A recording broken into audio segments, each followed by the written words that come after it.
اللهم صل وسلم وبارك عليك يا حبيبي يا رسول الله. ازيكم يا احسن متابعين في الدنيا، عاملين ايه؟ بمناسبة المدارس واللي طلبوا مني حاجات حلوة للمدارس، عملنا لهم النهاردة فطاير جميلة محشية وسهلة وبسيطة ومش هتاخد معاك اي وقت. هنعمل النهاردة ايه؟ هنعمل فطاير محشية جبنة. تعالوا نشوف دلوقتي. هنعمل معايا دلوقتي 10 كوبايات من الدقيق، نزلت عليهم بمعلقة من الملح، نزلت عليهم بباكت من الخميرة الفورية ومعلقة. ماشي؟ طبعا انت لو عايزة تقللي الكمية بتضعفي الكمية كلها، يعني كل المقادير بتضعفيها. طبعا انا حطيت كده باكت ومعلقة صغيرة من الخميرة، حطيت 4 معالق من السكر. ماشي؟ 4 معالق كده من السكر، وهنحط كمان معلقه صغيره من البيكنج باودر. ما تكتريش بيكنج باودر على اساس ايه؟ احنا في صيف، العجينه ما تخمرش منك قوي او مش تكبر منك قوي. ماشي؟ يعني قطعه العجينه اللي هتقطعيها ما تكبرش منك قوي وتروح ايه تبهدلك الدنيا في الصينيه يعني. نقلب المكونات الجافه دي كلها مع بعضها كده اهوت، ونروح نازلين بكوبايتين من السمنه، نزلنا بيهم وندنا نبس في الدقيق بتاعنا. هنقلب بس كده، ودلوقتي هنستغنى عن المعلقه خالص. انا عشان السمنه دافيه قلبتها كده بالمعلقه، بشيل المعلقه خالص وندنا نبس في الدقيق بتاعنا كده بس كده ايه محترم. وحطيت ذره من الفانيليا على اساس ايه؟ تديني ريحه حلوه كده. اشم ريحه العجين بتاعنا، اشم ريحه القرص بتاعتنا، الاقيها ريحه حلوه كده وجميله. طبعا السمنه مخليها ريحه حلوه جميله، والمكونات اللي احنا حاطينها كفايه، بس انا حبيت ان انا احط ايه معلقه من فانيليا كده صغيره. طبعا رحت جايه بقى نمسك العجين بتاعنا كده نفركه كده على ايدينا لغايه نخلي الدقيق كله يعني يشرب من السمنه بتاعتي. خلاص كده حسيت ان خلاص كده، رحت نازله ب4 كوبايات من اللبن الرايب. عندك لبن حليب حطيه، مش هتفرق في اي حاجه والله. واشتغلي وعيشي حياتك. عجلنا العجين بتاعنا كده بكوبايتين السمنه وال4 كوبايات دقيق، ال4 كوبايات لبن اهو. بسم الله ما شاء الله كان جميل. اعرف ازاي ان العجينه بتاعتي اتعجنت كويس؟ ان هي تكون منضفه ايدي كده ما بتلزقش، والبوله بتاعتي كمان نضيفه خالص كده مش فيها ايه اي عجين.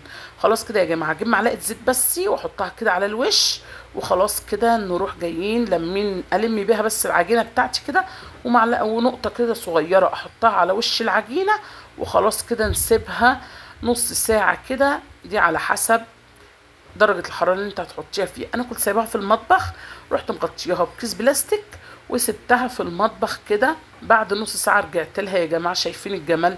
شايفين؟ اللهم بارك. كانت حتة عجينة لوز كده، كانت طرية وجميلة كده.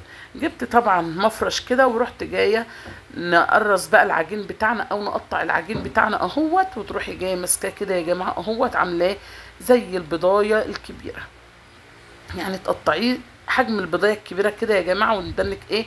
بصي بتلفيه على ايدك كده اهو، وتروحي جايه قافلاه من جوه، ادانك تلفي فيه وتعملوا له سره من تحت، وتروحي مقرصاه بالشكل الجميل دوت، عشان دي اللي هتخلي حته العجينه بتاعتك او القرصه بتاعتك تقب معاكي اهو بالشكل الجميل ده. دي اللي بتخلي العجينه مورقه من جوه، لما تعملها السره دي بتخلي العجينه مورقه من جوه.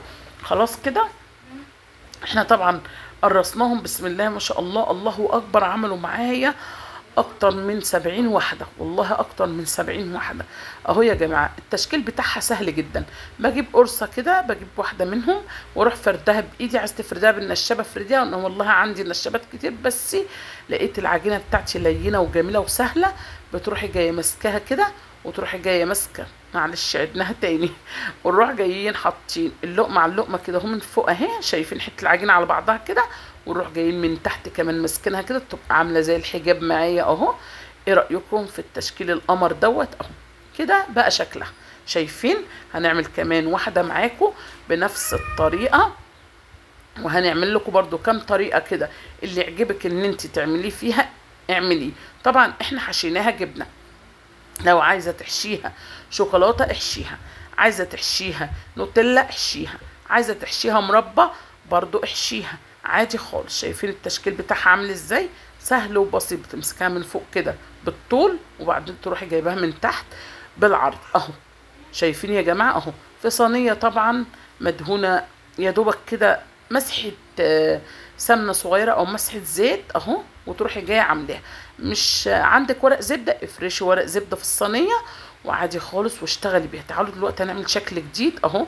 فردناها كده ونروح ماسكين سكينه البيتزا ونروح مقطعينها بالشكل الجميل دوت. بجيب قرصه تانية عليها واروح جايه حطاها من فوق منها، يعني اروح حطاها بس لازم تبقى نفس المقاس.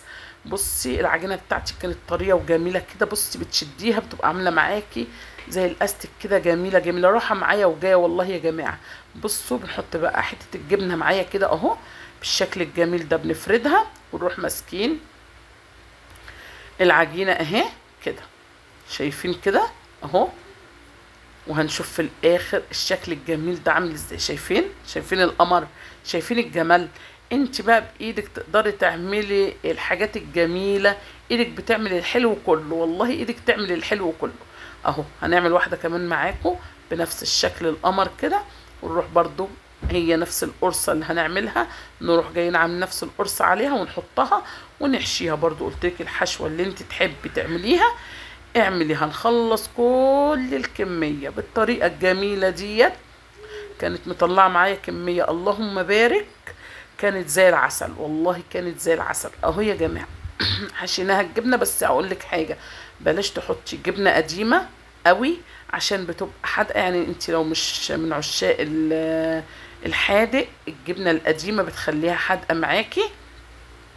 فيا ريت تحطي جبنه تكون ايه ملحها شويه، يعني عشان ايه مش تتعبك ومش تتعب اولادك. انا كده عملت اهو، شكلت الصواني الجميله دي اهو، بسم الله ما شاء الله الله اكبر اهوت.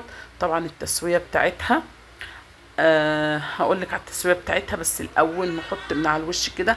في ناس بتدهن الوش دوت بيض، وفي ناس بتدهنه عسل، وفي ناس بتدهنه سمنه. انا جبت عندي عسل نحل ورحت جايه من على الوش كده ورحت دهناه عسل نحل. وطبعا ممكن تحطي حبه البركه اللي هي الحبه السمراء، وممكن تحطي كمان سمسم. انا دلوقتي لما دهنت الوش كده يا جماعه، رحت حاطه من على الوش ايه، حطيت من على الوش سمسم، عشان عندي في ناس مش بتحب الحبه السمراء، فقلت ايه خلاص يبقى كله سمسم. ما حبيتش ان انا ايه اغير ولا اشكل ولا كده. حطيت طبعا ايه، حطيت كله، يبقى كله ايه يا جماعه، حطينا كله سمسم اهو. شايفين الشكل الجميل؟ عايزه تسيبيها كده ساده خالص سيبيها، بس احنا لازم بنحط عليها عشان طبعا التصوير وانتوا عارفين بقى. رحنا طبعا حاطين عليها ايه سمسم من فوق الوش، بس صراحه كانت مديها برده شكل وطعم جميل جدا جدا جدا. وصدقيني عيالك جوزك البيت كله صراحه انبهر بيها، مش الاطفال بس او لا، ده البيت كله. يعني لدرجه ان جوزك ممكن ياخد منها الشغل وهو رايح، انت ممكن وانت رايحه الشغل تاخدي منها، عيالك وهم رايحين المدرسه ياخدوا منها. تعالوا بقى نقول طريقه التسويه الجميله بتاعتنا، ايه رايكم؟ كانت سخنه قوي مش كنت طايقه امسكها. طريقه التسويه بتدخليها على درجه حراره عاليه، بس اهم حاجه بتحطيها في الرف الاوسط. بتدخليها على فرن ساخن مسبقا، يعني تكوني مسخنه الفرن قبلها. شايفين الوش وشها كده وقاع الفطيره من تحت جميل جميل بنفس اللون ونفس القوام اهي. بصوا هشه جدا جدا جدا. شايفين قلبها من جوه عامل ازاي يا جماعه؟ الجبنه سايحه من جوه، مش قادره اقول لك على الجمال. هشاشان وخفيفه خفيفه، يعني القرصه في ايدك تحس ان هي خفيفه خالص، تحفه تحفه. يعني والله كنت شايلاها كانك مش شايله حاجه، يعني مش تقيله كده والعجين تقيل فيها، لا لا ابدا. شايفين ادي ديت القرصه اللي احنا كنا عاملينها اللي هي الطويله. ايه رايك في المعجنات بتاعتنا الجميله النهارده؟ يا رب يكون الفيديو بتاعنا عجبكم. مش تنسوا لي احلى لايك وسبسكرايب عشان يوصل لكم كل جديد وجديد، ويا رب اكون بقدر اقدم لكم الجديد والمفيد. وانا مستنيه اي طلب تكتبوا لي وتطلبوه مني، وفي الحال ان شاء الله هنقدر ان احنا ننفذه. ايه رايكم في الجمال ده؟